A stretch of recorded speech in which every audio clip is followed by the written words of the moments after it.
ये SC/ST है क्या? नीतीश कुमार की पार्टी क्वेश्चन आउट हुए हैं पुरुष और महिलाओं का कट ऑफ। हाल ही में जो विधानसभा चुनाव हुआ, उम्र सीमा छूट गई थी। पात्रता परीक्षा है सितंबर 2020। मंत्री आवास के सामने कह लीजिए। जी नमस्कार, स्वागत है आपका। मैं हूं अविनाश भट्ट। आज फिर से एक नए लोकेशन के साथ आपके पास हाजिर हूं। पहले इस लोकेशन के बारे में थोड़ी जानकारी दे दें आप लोगों को। ये जो जगह है ये सीमा गांव में पड़ता है, जो बेगूसराय गांव है। और हमारे पीछे जो ये पीपल का वृक्ष देख रहे हैं आप, ये 100 साल से भी ज़्यादा पुराना है। तो कुछ लोगों ने हमें बताया कि अविनाश जी ऐसा है कि आपके लोकेशंस बहुत अच्छे होते हैं, तो मैं चाहता हूं कि आप इस जगह आइए और एक वीडियो बनाइए, क्योंकि ये जो जगह है अभी थोड़ी दिनों के बाद जब गंगा जी में पानी बढ़ जाएगा तब ये जगह गंगा जी में समा जाएगी। इसी वजह से मैं यहाँ आया हूँ और ये तमाम चीज़ें आपको दिखाने की कोशिश कर रहा हूँ। आज का हमारा टॉपिक क्या है? आज का हमारा टॉपिक है SC/ST 2019 का जो एग्ज़ाम हुआ है वो है हमारा टॉपिक। इससे पहले भी मैंने इस पर एक वीडियो बनाया है, पर कोशिश करूँगा कि ये जो SC/ST 2019 वाला जो मैं वीडियो बना रहा हूँ इसमें सारी चीज़ें क्लियर हो जाएँ। तो आइए सिलसिलेवार ढंग से मैं तमाम चीज़ों को आपके बीच रखता हूँ। तो ये SC/ST है क्या? ये SC/ST का जो नोटिफिकेशन है, सरकार का जब आदेश आया, तो ये वैकेंसी जो आया था ये आया था सितंबर 2019 में, ठीक है। तो और इसकी जो है ना एक बार ऑफलाइन परीक्षा भी हो चुकी है। तो ऑफलाइन परीक्षा कब हुई है? ऑफलाइन परीक्षा इसकी जनवरी 2020 में हुई है, 28 जनवरी 2020 में। लेकिन SC/ST के छात्रों ने इसका बहुत ज़्यादा विरोध किया। उनका कहना था कि इस परीक्षा में बहुत सारी धांधली हुई है, क्वेश्चन आउट हुए हैं और बैकडोर से बहुत लोगों को घुसाया गया है, जिस वजह से हाई कोर्ट ने इस परीक्षा को रद्द तक कर दिया था। दोबारा इसकी परीक्षा ली गई और दोबारा जो है इसकी परीक्षा ऑनलाइन माध्यम से ली गई। ऑनलाइन माध्यम का मतलब समझिए आप, जितने स्टूडेंट थे उन्होंने ऑनलाइन एग्ज़ाम दिया इसी परीक्षा का, SC/ST 2019 का सितंबर 2020 में, ठीक है। जिसका रिजल्ट नवंबर में आया था वो भी 2020 में।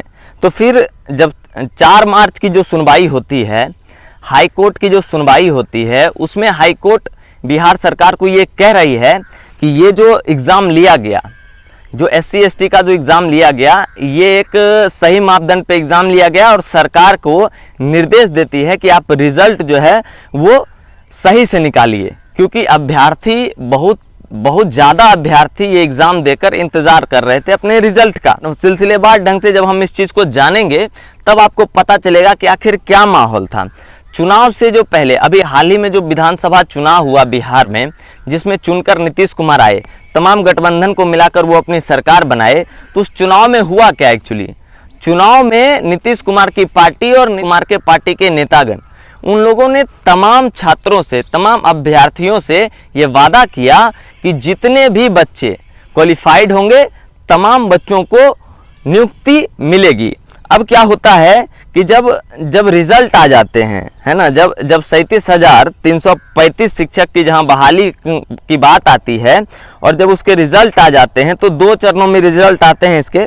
तो उसके बाद क्या कह रही है? उसके बाद कह रहे हैं शिक्षा मंत्री कि आप जो ये SC/ST का एग्ज़ाम दिए, ये बस एक पात्रता परीक्षा है। पात्रता परीक्षा का मतलब आप समझिए कि किसी भी परीक्षा को आप जब करते हैं, कोई भी कंपटीशन का एग्ज़ाम जो होता है वो 2-3 चरणों में होता है। तो पहला चरण जो होता है उसको पात्रता परीक्षा कहते हैं। जब आप उसमें क्वालिफाई कर जाते हैं तो आपको दूसरे चरण की परीक्षा देने की अनुमति मिल जाती है। तो 7 साल बाद जब ST/ET होने के चलते उम्र सीमा छूट गई थी बहुत सारे अभ्यर्थियों की, तो सरकार ने यहाँ एक बेनिफिट भी दिया उन अभ्यर्थियों को। उनको बोला कि आपकी उम्र सीमा बढ़ा दी जाती है, अगर 40 है तो उसको 42 कर दिया गया।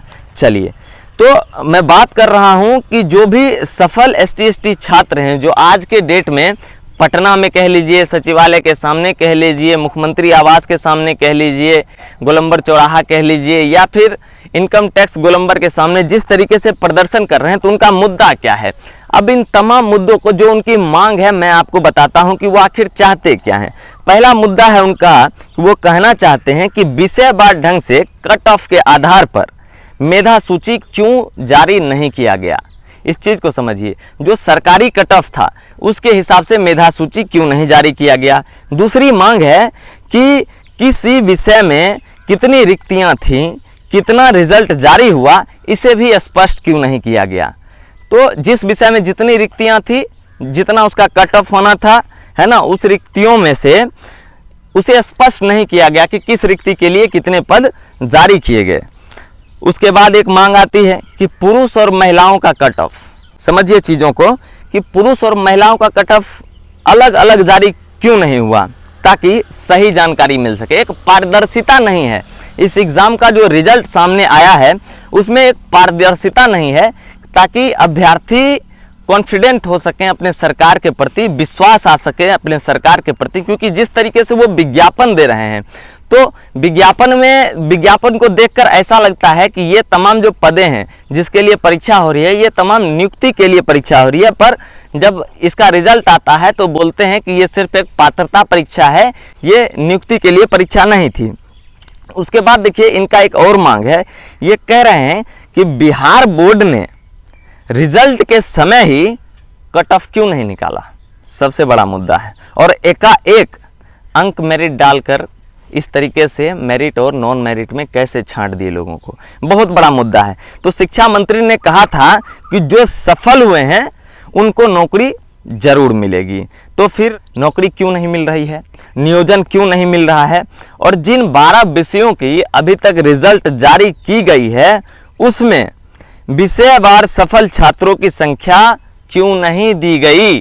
मतलब सब्जेक्ट के हिसाब से, अगर 12 सब्जेक्ट का रिजल्ट जारी हुआ है तो उन 12 सब्जेक्ट के हिसाब से छात्रों की संख्या क्यों नहीं जारी की। ये तमाम तरह का मुद्दा जो है अभी STET छात्र 2019 के जो हैं उनके तरफ से उठाया गया है। एक मामला और संज्ञान में आ रहा है, जिस तरीके से बताया गया कि पिछला जो 2011 का ST/ST एग्ज़ाम हुआ तो उसमें जो है महिलाओं को, एक तरफ नीतीश कुमार कह रहे हैं महिला सशक्तिकरण की बात करते हैं, एक तरफ महिलाओं को 35 से 40% सीट आरक्षित होने की बात करते हैं, वहीं दूसरी तरफ जब रिजल्ट आता है तो सामान्य वर्ग की जो महिलाएं हैं तो उनको उनके हिसाब से जो उनका कहना था कि आपको 5% मिलेगा आरक्षण, तो उस आरक्षण की भी कहीं कोई बात नहीं हो रही है। इस बात की भी चर्चा है इसमें। आइए आगे बात करते हैं कि जो BSEB है, बिहार बोर्ड परीक्षा समिति है, जिन्होंने ये पूरा कार्यक्रम आयोजन किया, उनका क्या कहना है। तो बिहार बोर्ड के जो चेयरमैन हैं आनंद किशोर, है ना, उन्होंने कहा था कि SC/ST 2019 में होने वाली परीक्षा पहले से भिन्न होगी। आप इस बात को समझिए, क्या होगी, पहले से जो परीक्षा हो चुकी है SC/ST की, पहले 2011 में हुई थी, उससे पहले भी हुई थी, तो उससे थोड़ा भिन्न है। तो भिन्न कैसे है कि जितनी वैकेंसी है उसी के अनुपात में कैंडिडेट का मेरिट लिस्ट घोषित किया जाएगा, कोटि एवं अंक के अनुरूप सब कुछ होगा। और ऐसे विद्यार्थी को परीक्षा में न्यूनतम मार्क्स लाना अनिवार्य है। न्यूनतम मार्क्स समझ रहे हैं, तो एक जो कट ऑफ है उसका, तो उस कट ऑफ से ऊपर आना है उनको, वही उनका न्यूनतम मार्क्स है, वो लाना अनिवार्य है। जहां जनरल में, जनरल कैटेगरी के जो अभ्यर्थी हैं उनको 50% लाना है, और जो OBC, SC/ST और विकलांग कोटा के तमाम अभ्यर्थी हैं उनको 45% मार्क्स लाना है। और इन सब की संख्या मिलाकर वैकेंसी के बराबर, मतलब जैसे 37,000 वैकेंसी सरकार निकाली है, तो 37,000 ही नियोजित शिक्षक भी बहाल करेगी सरकार, ठीक है। तो इसमें फेरबदल कैसे हो जाता है सब कुछ। अब मैं आता हूँ हाईकोर्ट ने जो डिसीजन लिया, हाईकोर्ट ने जो कहा है सरकार को, वो भी मैं आपको बताता हूँ। हाईकोर्ट ने कहा अपने फैसले में कि सिर्फ एक पात्रता परीक्षा नहीं थी, ये जो लिया गया ये पात्रता परीक्षा नहीं थी, इसका मकसद था कि सर्वश्रेष्ठ शिक्षक चुना जाए, सर्वश्रेष्ठ शिक्षक चुना जाए। और 22 मार्च को बिहार ST/ST का रिजल्ट सामने आता है, जिसमें कि 12 विषयों की पूरा रिजल्ट सामने आ रहा है, और 24,599 अभ्यर्थियों को वहाँ सफल बताया जा रहा है, उत्तीर्ण बताया जा रहा है। समझिए कौन सी प्रेशर, आप समझिए कि पहला रिजल्ट में जो 24,000 विद्यार्थी आ रहे हैं उसको सरकार उत्तीर्ण बता रही है। उसके बाद उसी जगह 21 जून को भी SC/ST का बाकी बचा 3 सब्जेक्ट का रिजल्ट आता है, जिसमें से 30,000 प्लस बच्चे मतलब पास कर जाते हैं। अब यहाँ क्या कर रही है, यहाँ बिहार सरकार कह रही है कि ये जो 30,000 बच्चे आए हैं अभी सेकेंड वाले फेज में, ये पात्रता परीक्षा पास किए हैं। अब इस चीज को समझिए, एक तरफ 20,000 24,000 को कह रही है कि ये पास हो गए हैं, और एक तरफ फिर जब 30,000 का रिजल्ट आ रहा है वहां बोल रहे हैं कि आप पात्रता परीक्षा पास किए हो। तो ये तमाम तरह की मुद्दा क्या है? देखिए, जो स्टैंडर्ड रेशियो है बिहार में, जो छात्र और टीचर का स्टैंडर्ड रेशियो है, तो उसमें कहा जाता है कि जैसे 24 छात्र पे एक शिक्षक की बहाली होनी चाहिए, जो कि नहीं है। अगर रेशियो निकालें पूरा बिहार में तो लगभग 3.5 लाख से 4 लाख तक शिक्षकों की अभी बिहार में कमी है। इस चीज़ को समझना पड़ेगा। तो सरकारी विज्ञापन क्या था SCST एग्जाम को लेकर? तो सरकारी विज्ञापन के हिसाब से जितनी रिक्तियां हैं उतने ही बच्चे को उत्तीर्ण किया जाएगा। तो जितनी रिक्तियां हैं उतने बच्चे को उत्तीर्ण किया जाएगा। तो फिर सरकार कैसे कह रही है कि 80,000 बच्चे क्वालिफाइड हो गए हैं, है ना, जिसमें से मेरिट और नॉन मेरिट में बांट दे रहे हैं? तो जो बात है, सरकार उससे अलग हो गई है ना, बहुत बड़ी संख्या में रिजल्ट देने के चक्कर में। हुआ क्या सर कि इन तमाम मुद्दों का एक राजनीतिकरण कर दिया गया। समझिए कि प्रदेश में चुनाव था, जनता के बीच में कुछ ना कुछ आश्वासन देना था, तो इन्होंने उन तमाम अभ्यर्थियों को और छात्रों को इन तमाम चीज़ों में बरगलाकर फंसा लिया, और आज उसी का नतीजा है जो छात्र सड़कों पर हैं और आंदोलन कर रहे हैं। सरकार ने खुद कहा था कि जितने उत्तीर्ण हुए हैं उनकी नौकरी पक्की है। फिर उसके बाद प्रेस विज्ञप्ति आती है, उसमें भी वही लिखा जाता है। तो छात्र कैसे मान लें कि सरकार से भूल हो गई है? अगर सरकार एक बार कहती है कि चलो पहली बार उत्तीर्ण हो गया था, हमसे भूल हो गया, हम बता नहीं पाए ढंग से, तो भैया भूल एक बार होती है। आप जब बार बार पब्लिक में आ रहे हैं, बार बार प्रेस में आ रहे हैं और बार बार ये कह रहे हैं कि जितने भी बच्चे क्वालिफाइड हैं सभी बच्चों को जगह मिलेगी, तो फिर ऐसा क्यों हो रहा है? आप या तो उस 80,000 बच्चे के लिए सोचिए, या तो फिर जो बच्चे पास हुए हैं जिसको आप उत्तीर्ण कर रहे हैं, या जितना आपका सीट है 37,000, तो उस सीट के हिसाब से ही आपको रिजल्ट जारी करना था। अगर आप उतने ही बच्चे को अपॉइंट करना चाहते हैं, 37,000 ही बच्चों अभ्यर्थियों को, तो फिर आपने ये बहुत बड़ा आंकड़ा 80,000 तक छात्रों को किस तरीके से आप इस सूची में ला रहे हैं? तो बहुत बड़ी चीज़ है। नियोजन के नाम पे लिया गया परीक्षा सरकार ने पात्रता परीक्षा में बदल दी। बहुत बड़ा मुद्दा है ये। नियोजन के नाम पे एग्ज़ाम हुआ कि आप एग्ज़ाम दीजिए, आप पास हो जाते हैं, आपको सीधा नियोजित किया जाएगा, आपको सीधा आपकी जगह दी जाएगी, फिर आप सक्रिय हो जाइएगा, आप काम कीजिएगा, आपका ऑफर लेटर मिलेगा, है ना, आप समाज को अपना सेवा दे सकिएगा, सरकार को भी अपना सेवा दे सकिएगा। तो फिर ऐसा क्यों हुआ? अपर सचिव जो हैं, अपर मुख्य सचिव जो हैं संजय कुमार, उन्होंने भी अपने सोशल मीडिया के माध्यम से कई बार ये बताने की कोशिश की कि जो लोग क्वालिफाइड हैं, मतलब जो 80,000 लोग क्वालिफाइड हुए सरकार के हिसाब से, तो उनको नौकरी दी जाएगी। पहले रिजल्ट और दूसरे रिजल्ट के बीच का देखिए, बहुत तरह के लोगों का ये मानना है कि पहला रिजल्ट और दूसरा रिजल्ट, इस दोनों रिजल्ट के बीच में जो एक गैप हुआ है, उसी गैप में बहुत बड़ी धांधलेबाजी हुई है। बैकडोर से बहुत लोगों को अंदर घुसाया गया है, और शायद यही एक वजह है कि ये आंकड़ा 37,000 से बढ़कर 80,000 हो गया। जहां जिस जगह पर 1,78,000 तक अभ्यर्थियों ने एप्लीकेशन दिया था, उसी जगह को लेकर आप 80,000 अभ्यर्थी को क्वालिफाइड बता रहे हैं, और उसी जगह अपर मुख्य सचिव संजय कुमार ये कह रहे हैं अपने सोशल मीडिया के माध्यम से कि जितने भी बच्चे उत्तीर्ण हुए हैं सभी बच्चों को नौकरी मिलेगी, नियोजन मिलेगा। तो फिर ऐसा क्यों हो रहा है कि उन्हें नियोजन नहीं मिल रहा है? आइए हम बात करते हैं इसमें राजनीतिकरण क्यों हो गया। तो आप इस चीज़ों को समझिए कि ये बिहार है और यहाँ के राजनेता राजनीति करने में बाज नहीं आते हैं। जब विधानसभा चुनाव चल रहा था तो उन्हें एक मुद्दा चाहिए था कि वो लोगों के बीच घुसकर, है ना, लोगों के भावनाओं के साथ जुड़कर उनका वोट लें। इसीलिए शायद उन्होंने ये तमाम तरह के खोखले वादे कर दिए, और आज के परिवेश में वो अपने ही वादों में फंस गए। इस चीज़ को समझिए आप लोग, ठीक है।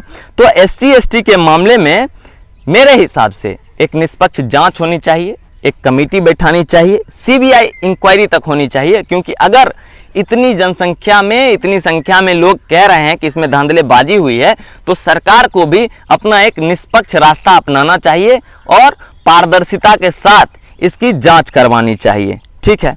अगर मैं डाटा की बात करूं, अगर पूरे बिहार में शिक्षकों की डाटा की बात करूं, तो जैसा मैंने बताया था कि 3.5 से 4 लाख तक शिक्षक की जरूरत है बिहार को। तो इस कंडीशन में तो फिर 3.5 से 4 लाख की जरूरत है बिहार में, तो फिर 37,000 ही वैकेंसी क्यों निकाला गया। तो आज का जो मुद्दा है, अभी जो SC/ST का मुद्दा है कि जो 80,000 स्टूडेंट क्वालिफाइड हैं, तो उसके लिए सरकार को क्या करना चाहिए। हमारे हिसाब से सरकार को अपनी वैकेंसियों की रिक्तियां बढ़ानी चाहिए और जो भी क्वालिफाइड स्टूडेंट हैं, जो भी 80,000 क्वालिफाइड स्टूडेंट हैं, उनको उनकी जगह दे देनी चाहिए।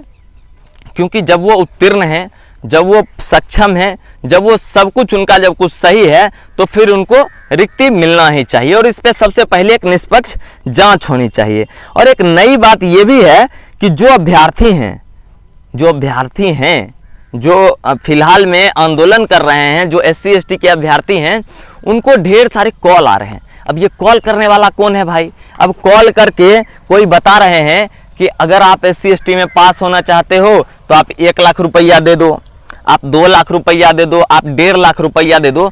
तो इस तरीके से सबसे पहली चीज़ क्या है कि जो अभ्यर्थी हैं उनका ये डाटा लीक कैसे हुआ सरकार के पास से। दूसरी बात है कि ये कौन लोग हैं जो तमाम अभ्यर्थियों को फ़ोन कर रहे हैं, उनको बरगला रहे हैं, उनसे घूस मांग रहे हैं, भ्रष्टाचार कर रहे हैं और उन्हें पास कराने के नाम पे 1-2 लाख रुपये डिमांड कर रहे हैं। तो इन तमाम मुद्दों पे सरकार को सोचने की आवश्यकता है। ST/AT के जितने छात्र हैं, मेरी संवेदना उनके साथ है, वो संघर्ष कर रहे हैं और उनको सफलता भी जरूर मिलेगी। मेरे हिसाब से सरकार को एक पारदर्शिता जांच करवाने की आवश्यकता है और दूसरी तरफ अपनी इस वैकेंसी की रिक्तियों को बढ़ाना है और जो 80,000 अभ्यर्थी जो इसमें क्वालिफाइड हैं उनको उन्हीं के हिसाब से सरकार अपने हिसाब से नियोजित कर सकती है और सरकार उसको करने में सक्षम भी है। फिर ऐसा क्यों कर रही है सरकार कि 37,000 पदों के लिए ही अटकी हुई है और एक तरफ बोल रही है कि सभी को नौकरी मिलेगी। तो लगातार हम इस पे बने रहेंगे। SC/ST के तमाम मुद्दों को हम इसी तरीके से खोल कर आपको बताते रहेंगे। आप बने रहिए हमारे साथ। मैं हूं अविनाश भट्ट। अगर चैनल आपको अच्छा लगे, मेरी बातें अच्छी लगे, तो आप इसको लाइक कीजिए, सब्सक्राइब करिए, शेयर करिए। बहुत बहुत धन्यवाद।